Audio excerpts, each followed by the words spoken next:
Estamos de volta com o De Prosa com o Cacá. Seja bem-vindo. Hoje nós vamos dar continuidade ao tema Pensando o Amapá. Gilberto Laurindo, como pensar o Amapá na atual conjuntura que se encontra? Como gerarmos divisas e como gerarmos empregos?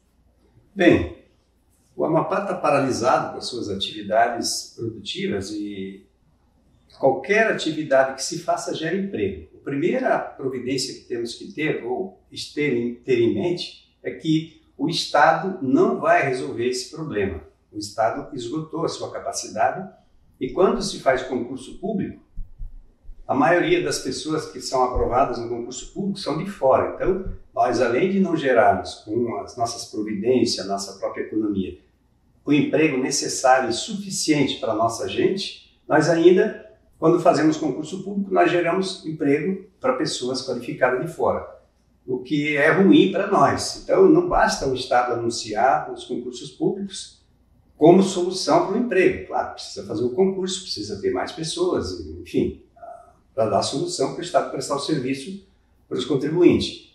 Porém, nós temos que enxergar toda essa solução na iniciativa privada. No mundo inteiro, as soluções vêm das pessoas. O Estado é criado, ele existe para regular as atividades e para prestar serviço para a comunidade, né? Dar resposta aos pagadores de impostos.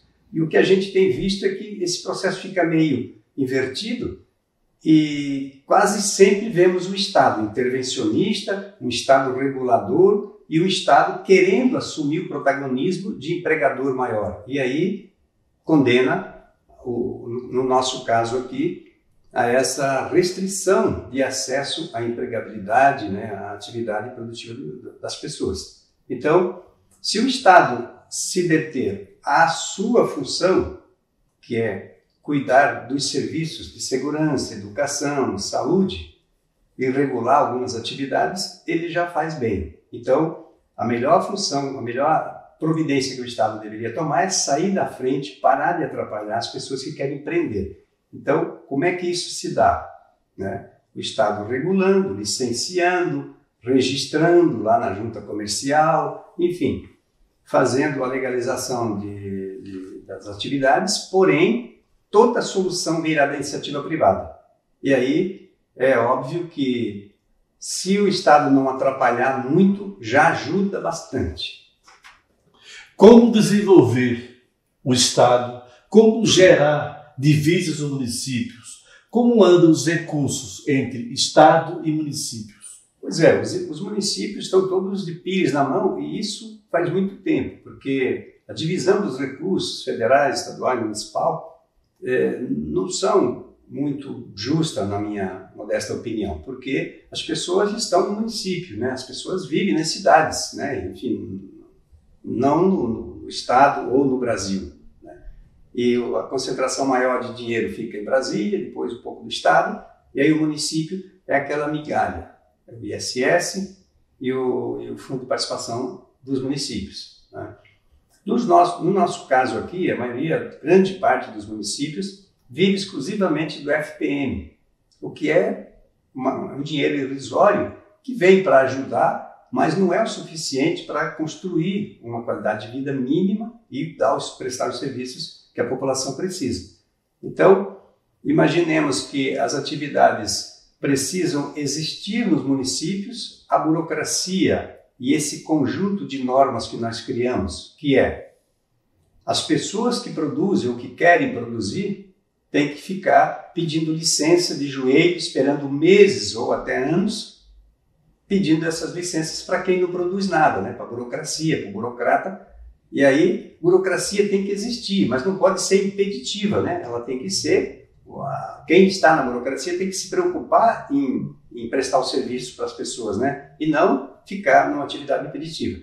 Então, quando nós vemos o município pobre, não tem possibilidade de fazer os serviços, e a atividade econômica, que vai utilizar recursos naturais, especialmente a agricultura, o garimpo, a mineração, e principalmente o manejo florestal, né, ou seja, a floresta, parece um pecado. Nós não temos a consciência ainda de que manejo florestal faz bem para a floresta.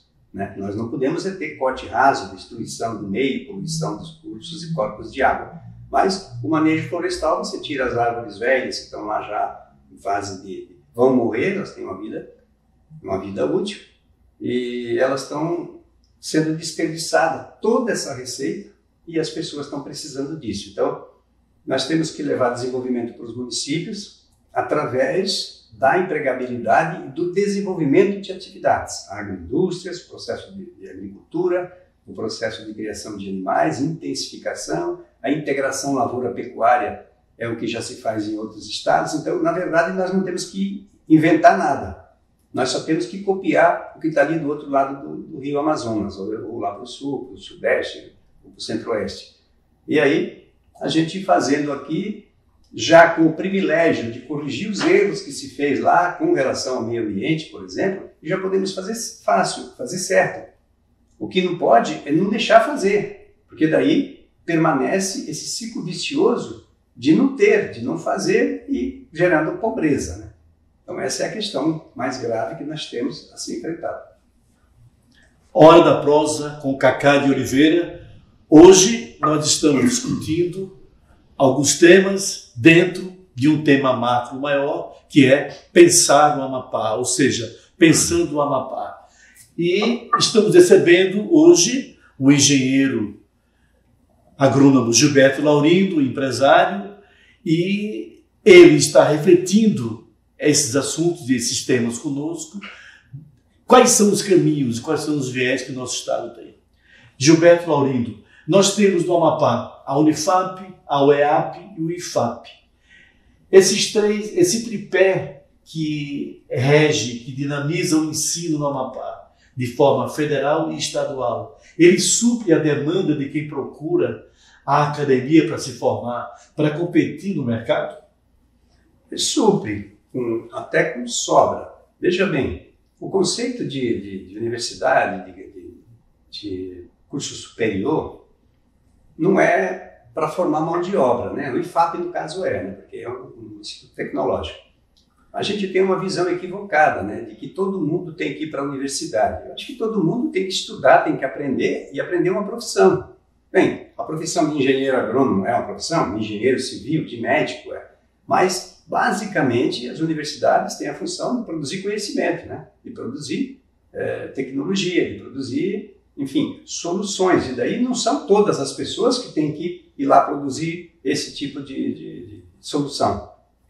As pessoas precisam trabalhar. Quando vai construir um prédio, precisa ter bastante gente. Não precisa ter 500 engenheiros lá, né? Mas precisa ter 500 pessoas que sabem mexer com cimento, com tijolo, para construir o prédio. Então, a visão de curso, de universidade, está ótimo. Isso aí supre com sobra. O que precisa é melhorar a qualidade do ensino, né? Então, as universidades estão aparelhadas e produzindo conhecimento de acordo com a necessidade, ou seja, os nossos alunos, os nossos profissionais que se graduam aqui, conseguem competir no mercado ou conseguem passar no concurso público, né, quando tem, ou nós vamos preparar as pessoas e igual elas vão ficar desempregadas, porque nós não produzimos atividade econômica para empregá-las, ou nós não as preparamos direito para que elas possam ser competitivas no mercado. Então veja, nós temos curso na UEAP de engenharia de pesca e engenharia de produção. Bem, mas se nós não temos produção, o que esses profissionais vão fazer? Vão ter que pegar um avião e ir embora. Migrar. Então nós estamos exportando o dinheiro, porque nós não produzimos nada e temos que mandar o dinheiro para vir a farinha, e, enfim, os produtos todos.